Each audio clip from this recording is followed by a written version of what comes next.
Hey, it's Huck. I gotta tell you, it has been pretty hectic here at the Huck household lately. I mean, well, those of you familiar with my main channel probably realize that my mom was rushed to the hospital about 2 weeks ago. Had a new pacemaker put in.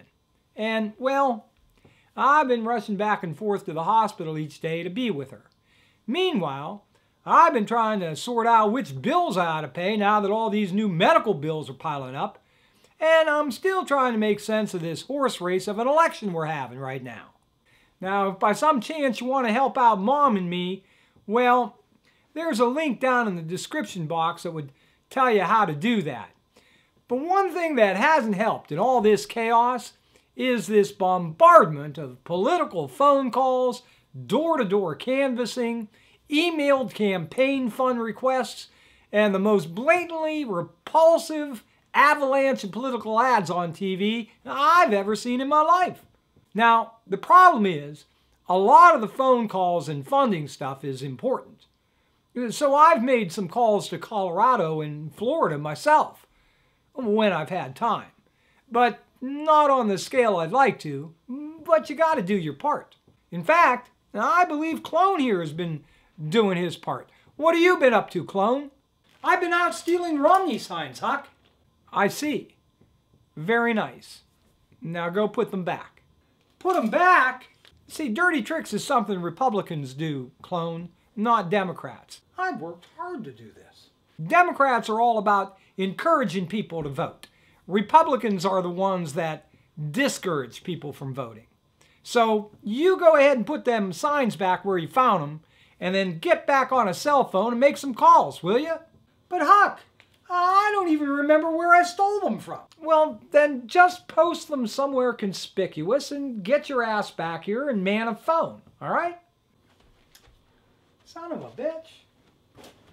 I apologize. Now, I haven't had the time to work on some of the videos I had hoped to post the last 2 weeks. One I had hoped to post was a rundown on the unprecedented use of infamous dirty tricks and campaign tactics used by Republicans. None of this is exactly new in Republican politics, mind you, but we've never seen it so well funded or so well coordinated among state Republican officials across the country. We all know about the draconian voter ID laws. Some that have been struck down in the courts and some that have not. But the Republican bag of dirty tricks goes so much deeper than that. Truth the vote thugs planning to challenge and intimidated black, Hispanic, and less educated voters in precincts throughout the country, to the curtailing of early voting hours and the distribution of false information in Democratic districts on where to vote and even what day to vote. And then there's the impossible to track multi-million-dollar slush fund used to deceive low information Democratic-leaning voters while energizing the equally low information racist Republican base with robocalls and mailings that can only be described as, well, ruthlessly evil. Now, if you live in a swing state like me, you probably got one of these. Now, this DVD, titled Dreams from My Real Father, was sent to millions of folks in Ohio, Wisconsin, Iowa, Florida, God knows where else, accompanied by pages and pages of what looks to be, I don't know, meticulously researched documents, all supposedly sent, or at least in my case, by someone who now claims to live in Illinois, but supposedly graduated from my high school class in my hometown back in the 60s. Of course, the name is fake. There's no such graduate from my hometown.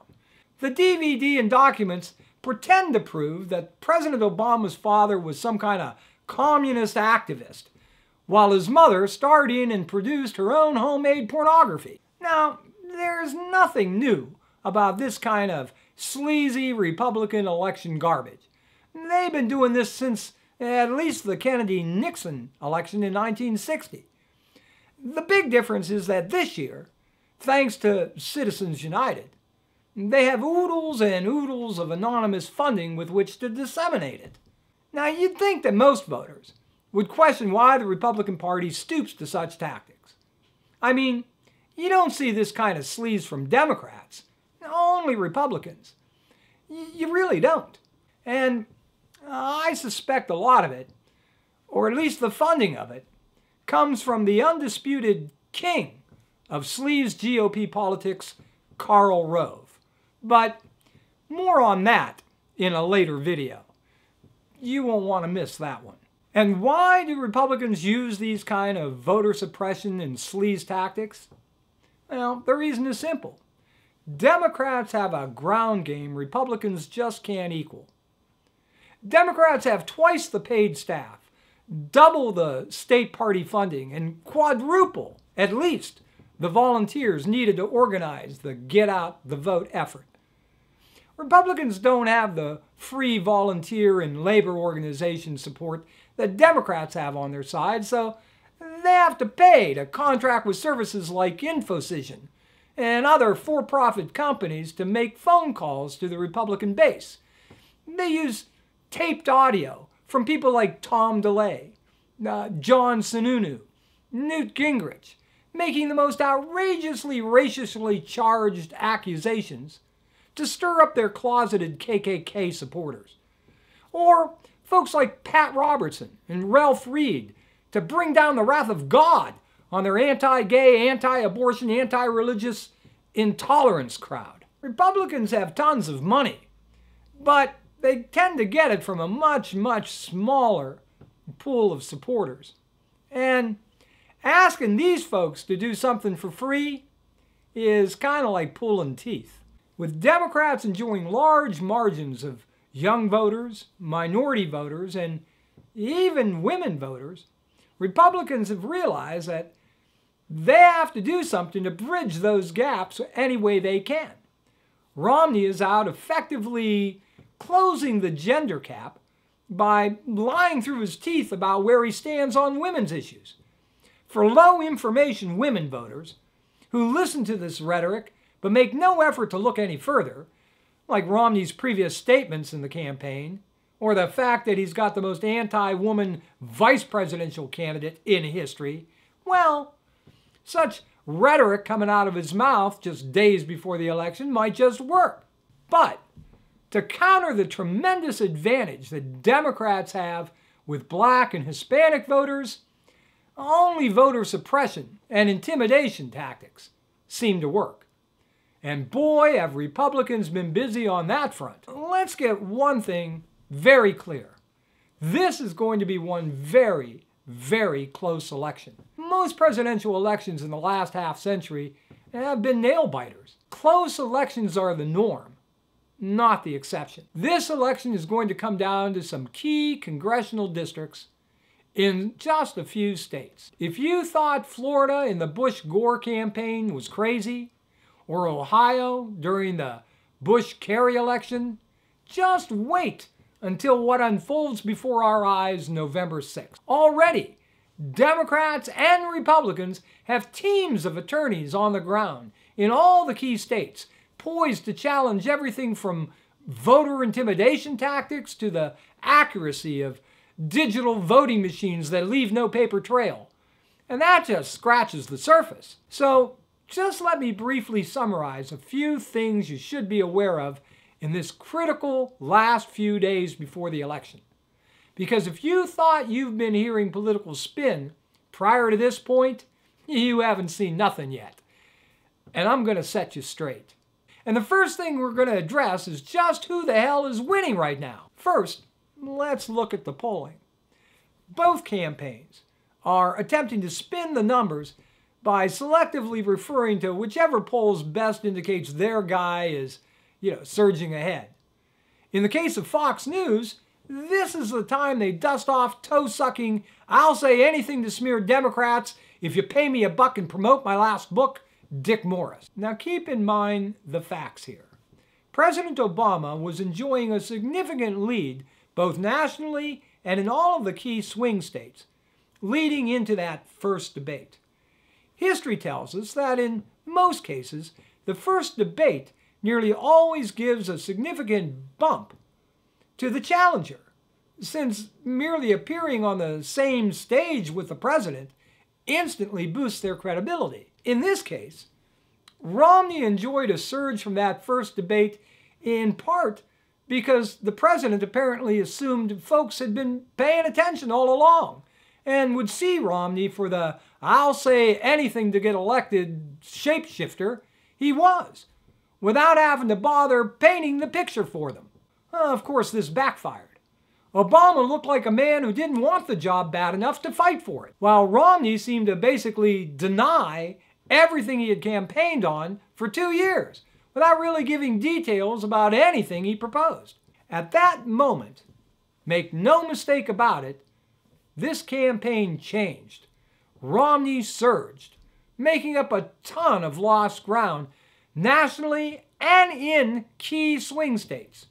Ground that, well, frankly, even his backers never figured he could make up. Suddenly, this was no longer the Bain Capital outsourcer, the Swiss bank account money hoarder, whose policies could be summarized with the statement, "This is going to help me a lot more than it will ever help you." That Romney disappeared because Obama failed to label him that way in the critical first debate.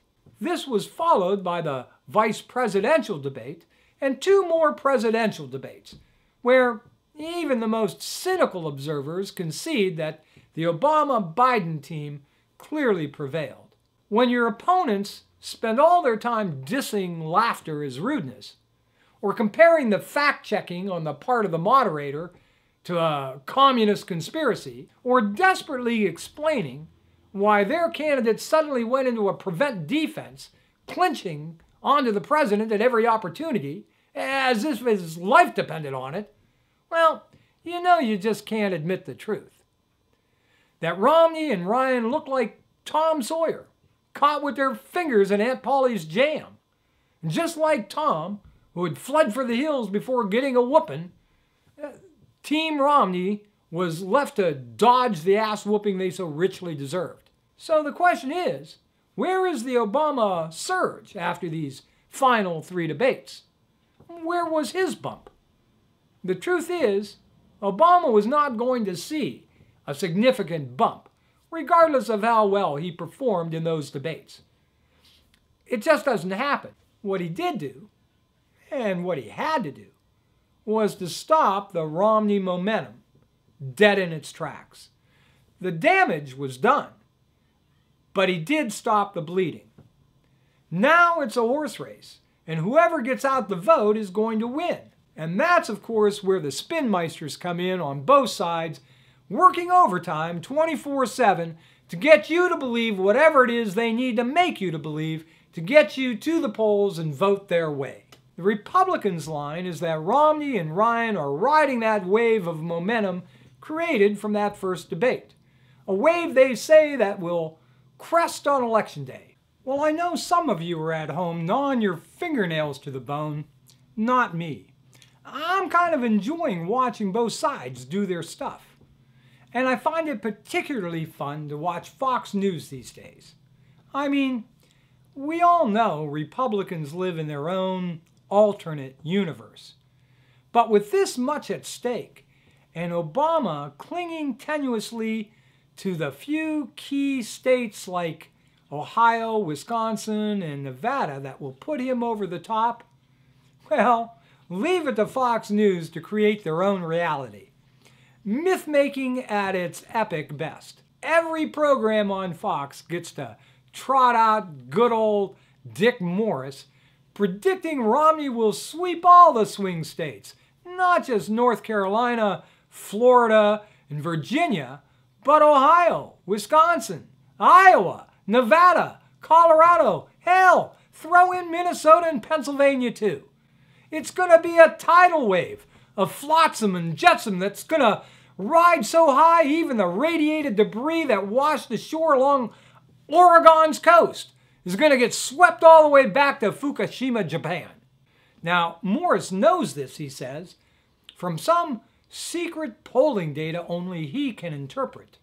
This god-like omniscient prognosticator he is, that apparently comes from the magic of toe jam, sucked from the toes of whatever random prostitutes he's seeing these days. And it's fun to see Hannity lap this up like dog shit, left in the cage of a dog starved for the last week or two, while the more sinister Sly O'Reilly merely sniffs at Morris's predictions, but brings him on nonetheless, allowing Morris's rabid stench to permeate the airwaves, to saturate those among his vast audience susceptible to such nonsense. Rasmussen is brought on to give a more tempered credence to Morris's views, minus the foaming mouth, of course, with polling numbers carefully manipulated about 3 to 5 points in favor of Romney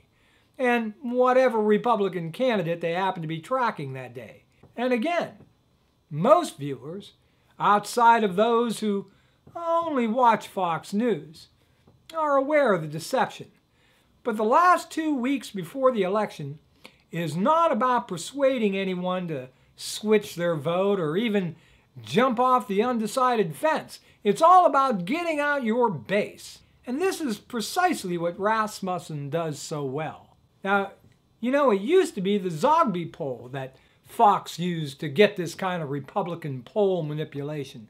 But I reckon the last decade of anti-Muslim, anti-Islam extremism we've seen on the part of Fox and Republicans in general has steered Zogby away from playing that game anymore, or at least for now. One thing I can tell you with certainty about polls is that no one poll is ever going to be all that accurate.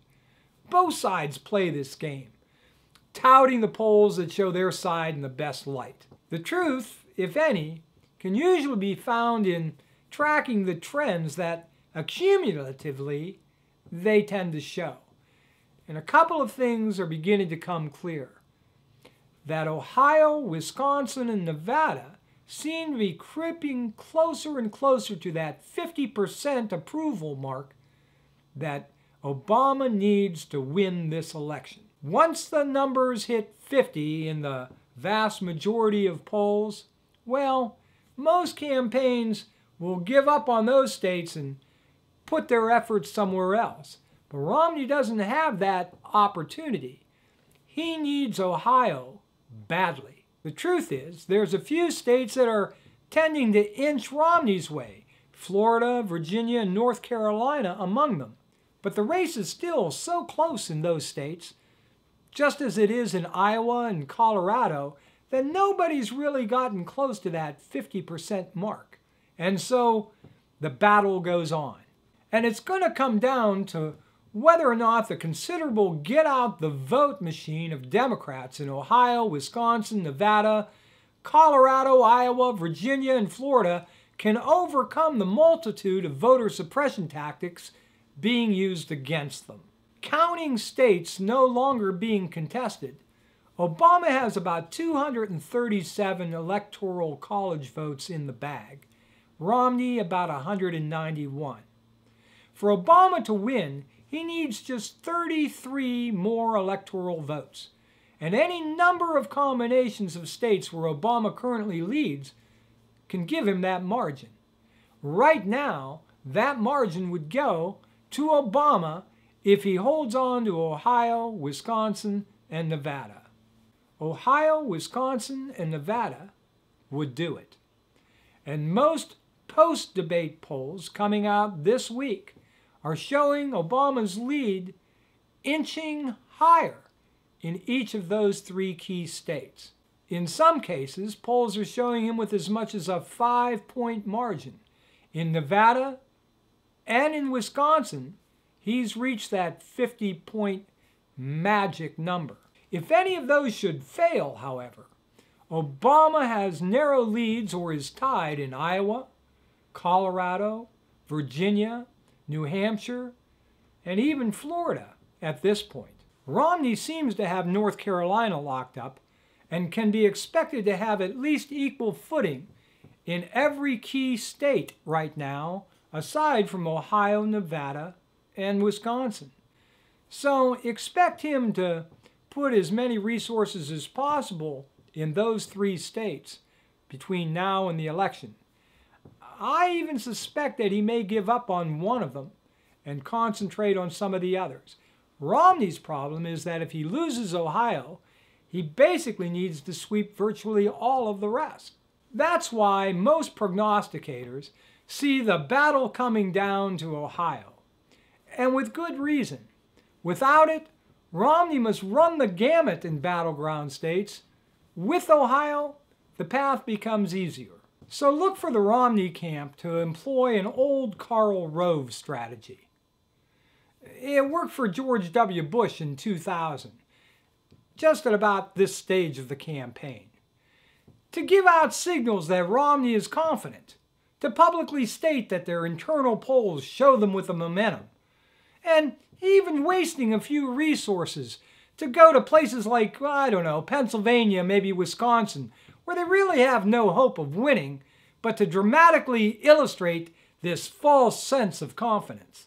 In truth, there's really only one hope for Romney in these waning days of the campaign, barring any national or international calamity or faux pas, and that is that some combination of efforts taken from the infamous GOP bag of dirty tricks works to suppress the vote of Democrats. Either way, this is going to be an epic war that promises to go well into the last hour of voting. And the fight probably won't stop there.